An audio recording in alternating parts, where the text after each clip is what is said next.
Kailangan ng Ukraine ng mga garantiya sa seguridad. Iyan ang mensaheng paulit-ulit na ipinapaabot ni Pangulong Volodymyr Zelensky ng Ukraine. Tinanong tungkol sa kapayapaan sa Russia, simple lang ang lohika ni Zelensky. Kung walang seguridad, maaaring umatake muli ang Russia kahit anong sabihin ni Vladimir Putin tungkol sa kapayapaan.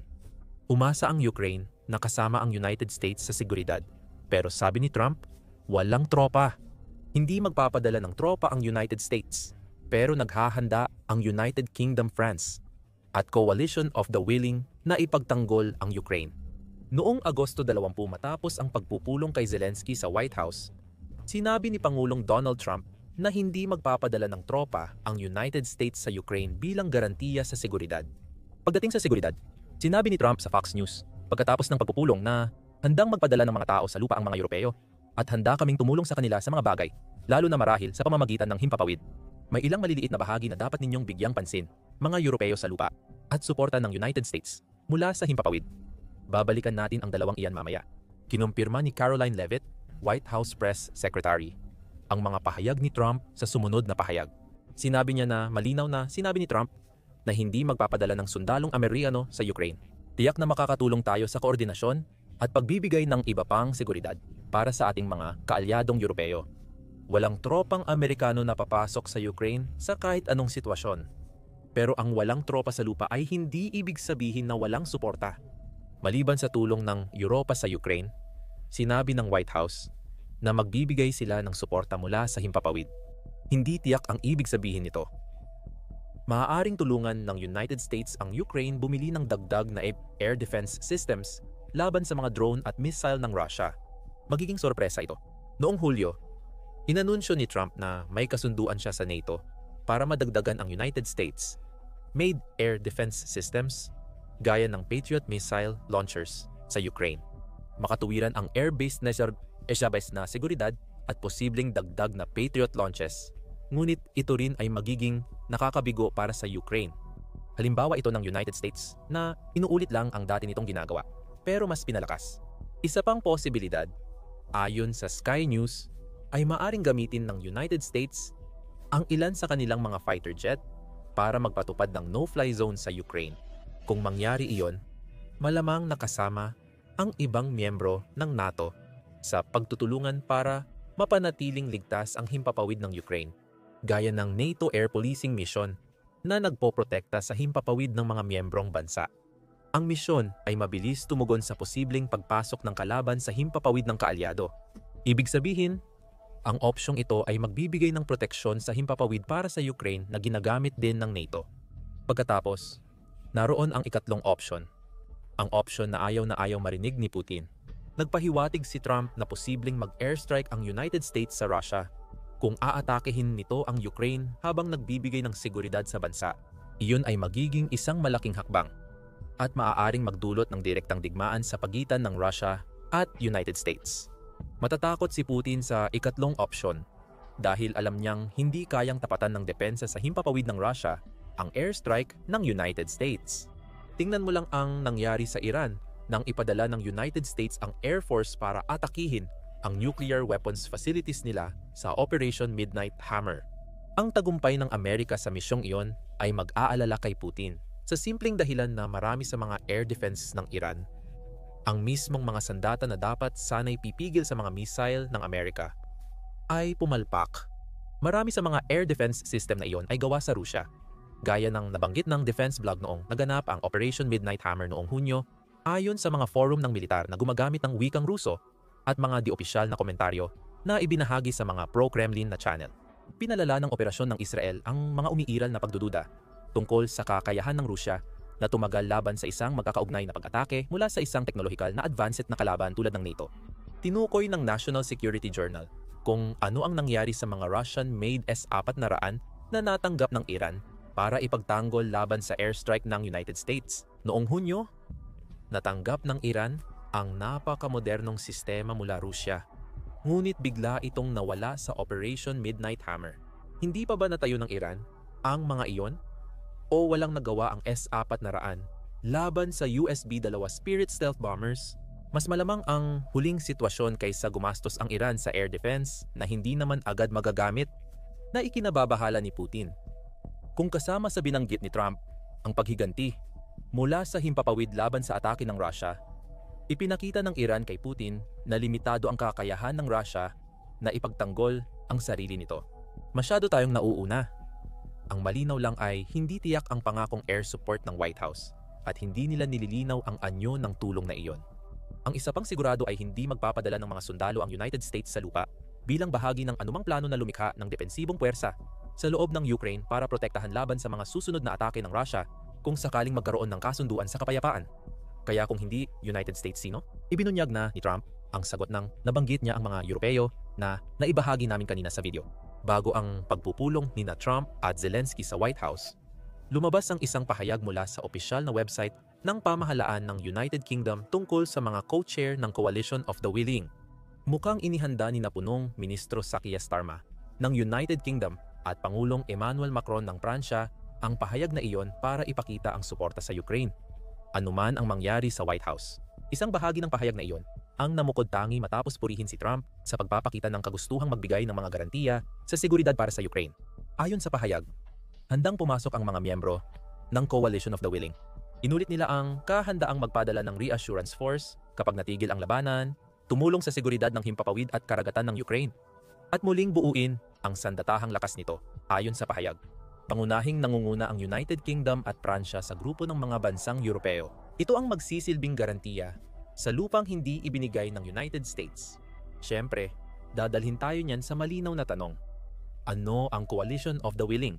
Nagulat ang The Independent tungkol sa grupo noong Agosto 19. Binanggit nito na kahit United Kingdom at Pransya ang namumuno sa grupo, mas malaki pa ang koalisyon kaysa sa dalawang bansang militar na iyon. Ito ay grupo ng mahigit 30 bansa, kaya halos kasing laki ng NATO sa dami ng miyembro. Nangako ang lahat na gagawin ang kailangan para matiyak ang tamang seguridad ng Ukraine pag natapos ang digmaan. Bukod sa Pransya at United Kingdom, ang mga bansang ito ay ang Austria, Belgium, Bulgaria, Croatia, Cyprus, Czech Republic, Denmark, Estonia, Finland, Germany, Greece, Iceland, Ireland, Italy, Latvia, Lithuania, Luxembourg, Netherlands, Norway, Poland, Portugal, Romania, Slovenia, Spain, Sweden, Turkey, at mismong Ukraine. Mas mababa iyan sa 30 ayon sa mathematician. Ipinahayag na ng Canada, Japan, Australia, at New Zealand ang suporta nila sa koalisyon. Hindi pa tiyak kung may handang magpadalang tropa sa Ukraine ang alinman sa 4 na bansa. Kasama rin sa koalisyon ang European Union at NATO bilang kolektibong organisasyon. Kahit di sila puwersang militar, na may saysay din, may ilang miyembro ng grupo na di komportable sa pagpapadala ng sundalo sa Ukraine. Desisyon ng bawat bansang kasapi ng koalisyon kung sasali sila bilang aktibong kalahok sa puwersa. Hindi nabuo ang koalisyong ito bilang tugon sa sinabi ni Trump tungkol sa hindi pagpapadala ng sundalong Amerikano sa Ukraine. Matagal nang umiiral ito sa panahon ng digmaan. At ayon kay Edward Arnold, miyembro ng Royal United Service Institute, sa Independent, malaki ang naging papel nito sa depensa ng Ukraine. Ayon kay Arnold, naging matagumpay ang Coalition of the Willing sa pagtataguyod para sa Ukraine at sa pakikipag-ugnayan kay Trump at sa Administrasyong United States habang nakikipag-ugnayan ito sa Russia. Bukod pa rito, nagsagawa ito ng masusing pagpaplano sa militar at nakapagtatag ng pamunuan at estruktura ng pamumuno. Malaking hakbang ang pagpapadala ng sundalo sa Ukraine kumpara sa ganitong gawain. Ayon kina Starmer at Macron, handa ang koalisyon sa hakbang na ito. Bagamat sinabi ni Trump na ayaw niyang magpadala ng sundalong Amerikano sa ground force ng Coalition of the Willing, tila may konting kooperasyon pa rin. Ang koalisyon ang bahala sa lupa. Tulong ng United States ay air support siguro. Sa kabila nito, tila optimistiko si Zelensky matapos ang pagpupulong kay Trump. Kahapon, naganap ang mahahalagang pag-uusap sa Washington kasama ang Pangulo ng Estados Unidos at mga leader ng Europa. Ayon kay Zelensky sa isang pahayag sa X, isa itong tunay na mahalagang hakbang patungo sa pagtatapos ng digmaan at pagtiyak ng seguridad ng Ukraine at ng ating mga mamamayan. Sinimulan na namin ang konkretong pagtrabaho sa mga garantiya sa seguridad at tinutuloy ang koordinasyon ng mga leader. Magkakaroon ng mga pag-uusap at inihahanda namin ang mga kaugnay na impormasyon. Idinagdag pa ng Pangulo ng Ukraine ang kanyang pasasalamat sa lahat ng mga katuwang ng kanyang bansa para sa kanilang suporta. Ipinapakita pang may plano ukol sa seguridad ng Ukraine. Pero ito ang bagay, wala talagang nakakaalam kung ano ang itsura ng garantiya na iyon sa ngayon. Gayunpaman, may ilang mga ideya. Ayon sa Euromaidan Press, malamang na isasagawa sa dalawang yugto ang plano kaugnay ng pahayag ni Trump at posibilidad ng Coalition of the Willing sa Ukraine. Ang mga puwersang Europeo sa koalisyon ay itatalaga sa Ukraine, ngunit hindi malapit sa aktibong labanan. Magfo-focus sila sa pagsasanay ng tropa ng Ukraine at suporta kung sakaling lumampas si Putin sa hangganan at umatake sa koalisyon. Kasama sa ikalawang yugto, ang United States na nagbibigay ng intelihensya, armas, at posibleng depensa sa himpapawid, mga ginagawa na nila ngayon. Magbabantay rin sa hangganan, maaaring gawin ito ng United States eroplano. Ang United States ang tagapamagitan para tuloy ang pagpasok ng kagamitang militar sa Ukraine, kahit sa pamamagitan ng mga kasosyong Europeo, imbes na direktang magbigay ng armas. Mukhang matibay ang plano, pero parang ina-assume nitong papasok ang koalisyon ng mga nais sa Ukraine kahit may digmaan pa. Lalo na kung pagbabasihan ang nabanggit na layunin na ilayo ang mga tropang Europeo sa mga lugar ng labanan. Iyan ay maaaring hindi payagan ni Putin dahil malamang na papayagan lang makapasok ang anumang puwersang Europeo sa bansa kapag may napirmahang kasunduan sa kapayapaan. Babalikan natin ang mga saloobin ni Putin tungkol dito maya-maya. Sa ngayon, nag-aalok si Frank Gardner, ang security correspondent ng British Broadcasting Corporation, ng ilang suhestyon kung ano ang maaaring hitsura ng mga garantiya sa seguridad para sa Ukraine. Sa artikulo noong Agosto, 19 binigyang din niya na posibleng bantayan ang himpapawid ng Ukraine. Sinabi nitong posibleng kailangan ng United States ng suporta mula sa mga kapitbahay ng Ukraine tulad ng Poland at Romania. Dapat may malinaw na patakaran sa pakikibaka na hindi nabanggit ng Euromaidan Press. Paano kung harapin ng mga air police ang banta mula Russia? Papaputok ba agad sila? I-escort ba nila palabas ng Ukrainian airspace ang banta? Ito ang mga tanong na walang sagot at maaari silang maging hadlang sa anumang negosasyon na may kinalaman sa pagbibigay ng mga garantiya sa seguridad para sa Ukraine. Iba pang mga opsyon ay maaaring kabilang ang pagpapadala ng mga barko ng European Navy sa Black Sea na malamang ay magsisilbing panakot sa Black Sea Fleet ng Russia. Bukod sa pagtitiyak na magagamit ng Ukraine ang daanan ng tubig para sa kalakalan, kailangan ding pumayag ang Turkey. Kontrolado nito ang mga pangunahing kipot na papasok sa Black Sea. Hindi ito nagpapapasok o nagpapalabas ng barkong militar mula simula ng digmaan. Maliban sa ilang eksepsyon, gaya ng pagbabalik sa home port noong umpisa ng digmaan. Bilang miyembro ng Coalition of the Willing, maaaring alisin ng Turkiya ang mga restriksyong ito, kahit para lang sa koalisyon, bilang bahagi ng mga garantiya sa seguridad na ibinibigay. Tungkol naman sa mga tropa sa lupa, posible iyon. May problema lang. Hindi kayang magpadala ng sapat na tropa ang Coalition of the Willing para bantayan ang linyang iyon. Kahit pa pumayag si Pangulong Vladimir Putin ng Russia na hindi naman niya gagawin, ayon kay Gardner. Tama, maaaring magpadala ang koalisyon ng sapat na tropa. Pero kailangan nilang bawasan ng malaki ang kanilang puwersa sa bansa.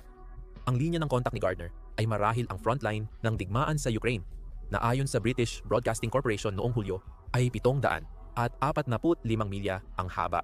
Mahalagang bantayan ang bahaging iyon at dapat nakapwesto sa likod ng frontline ang tropang ipadadala upang magsilbing buffer kung layunin nitong pigilan ang muling pag-atake ng mga puwersa ng Russia. Gayunpaman, may mga ideya pa ring pinag-uusapan. Ngayon, bumalik tayo kay Putin. Ano kaya ang iniisip niya tungkol sa lahat ng ito? Maring tinutulan noon ni Putin ang ideya ng pagpapadala ng Europa ng mga sundalo sa Ukraine, kahit bilang peacekeeping force o buffer laban sa labanan. Muling iginiit ng leader ng Russia ang pagtutol noong Pebrero, kahit sinabi ni Trump na bukas si Putin noon. Sinabi ng tagapagsalita ng Kremlin, Dmitry Peskov, na may posisyon na inilabas ang Russian Foreign Minister Lavrov tungkol dito. Wala akong maidadagdag dito at wala rin akong komento. Iiwan ko ito ng walang komento. Ang kawalan ng posisyon ay direktang pagtanggi sa sinabi ni Peskov. Ngunit mukhang lumuwag ang posisyon ni Putin sa pagpasok ng sundalong Europeo kamakailan. Napansin na ang pahayag ni Peskov noong Pebrero ay bago pa ang seryosong talakayan sa tigil putukan sa digmaan sa Ukraine.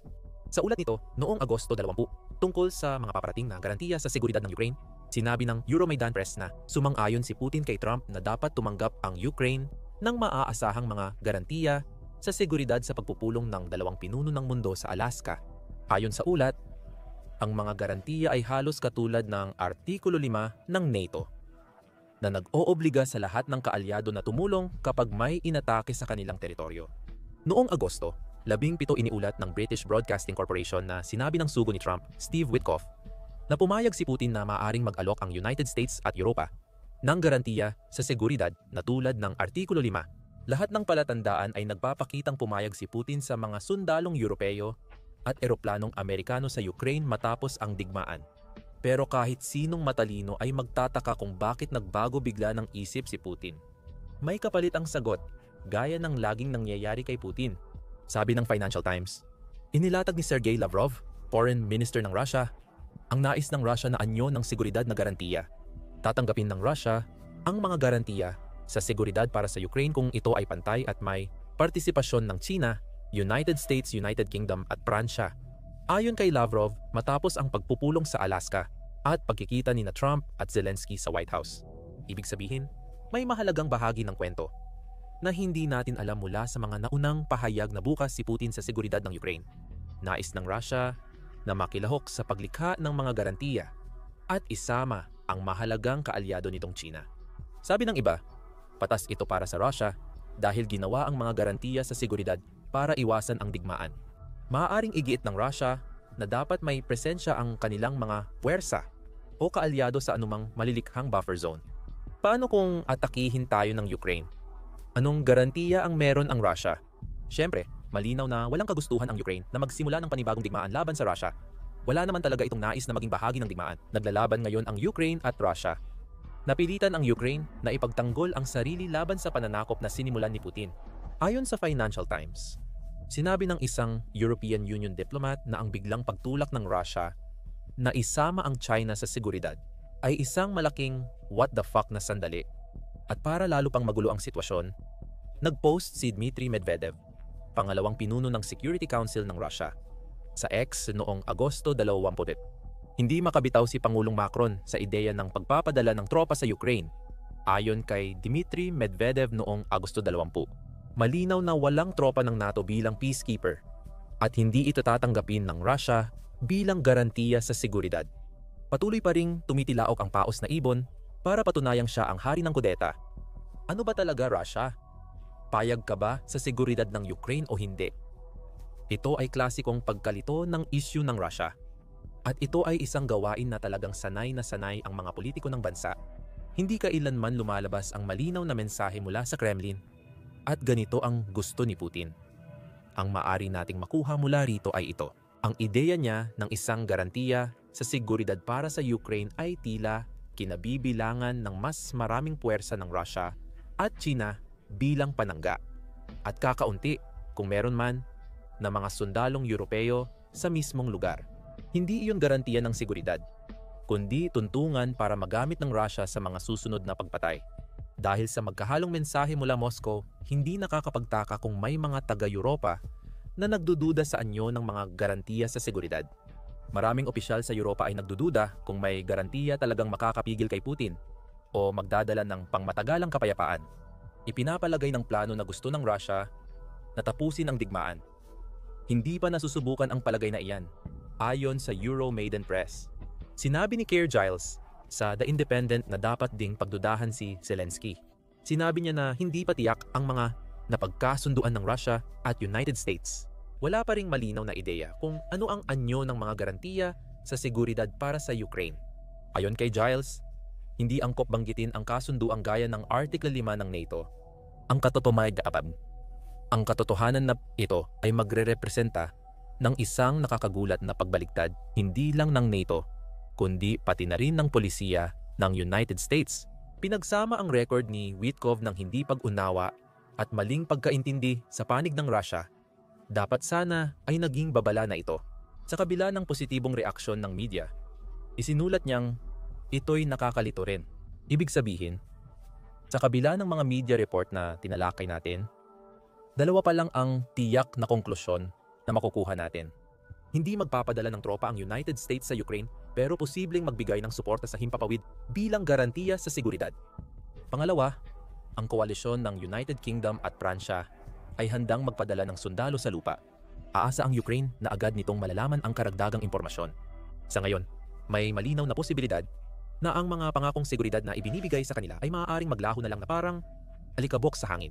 Habang naghihintay ng balita, patuloy na lumalaban ang Ukraine sa Russia at nakatutok sa mga oil refinery ng Russia. Sinira ng Ukraine ang pangunahing energy source ng Russia sa loob ng 3 linggo at 100 at 35% ng oil refining capacity ng kalaban ang nawasak. Alamin pa ang iba pang detalye sa aming video at huwag kalimutang mag-subscribe sa The Military Show para sa mas marami pang balita tungkol sa pinakabagong mga kaganapan sa digmaan sa Ukraine. At gaya ng dati, maraming salamat sa inyong panonood.